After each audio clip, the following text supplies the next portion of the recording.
আসসালামু আলাইকুম। আজকে নিয়ে আসলাম গ্রাম বাংলা প্রিয় একটি রেসিপি, লাল শাক ভাজি রেসিপি। আমি এখানে 2 আঁটি লাল শাক নিয়েছি। লাল শাকগুলো কেটে পরিষ্কার করে ধুয়ে নিব।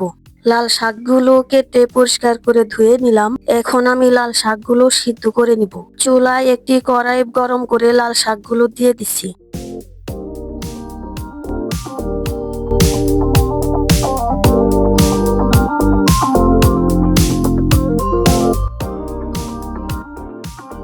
সাথে দিয়ে দিচ্ছি একটু লবণ।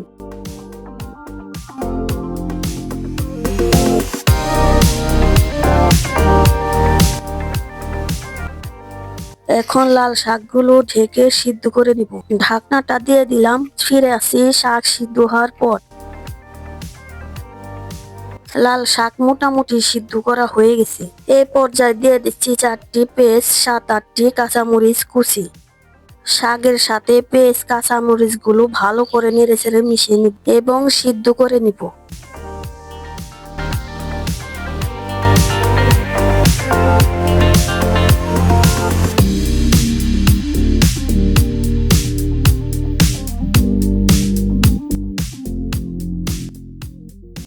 দেখুন, পেঁয়াজ কাঁচামরিচ শাকগুলো ভালোভাবে সিদ্ধ হয়ে গেছে। এই পর্যায়ে শাকগুলো আমি বাগার দিয়ে নিব। এখন আমি শাকগুলো চুলায় থেকে নামিয়ে ফেলছি।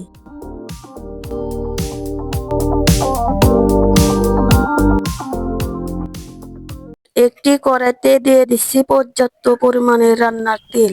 তেলটা গরম হয়ে গেছে। দিয়ে দিচ্ছি একটি তেজপাতা। দিয়ে দিচ্ছি 4টি পেঁয়াজ এবং 7-8 কোয়া রসুন কুচি। দিয়ে দিচ্ছি 2টি শুকনা মরিচ টুকরা করে। এখন আমি এগুলো বাদামি করে ভেজে নেব। বাদামি করে ভেজে নেওয়া শেষ। এখন সিদ্ধ করা লাল শাকগুলো দিয়ে দিচ্ছি। বাগারের সাথে লাল শাকগুলো ভালো করে মিশিয়ে নিব।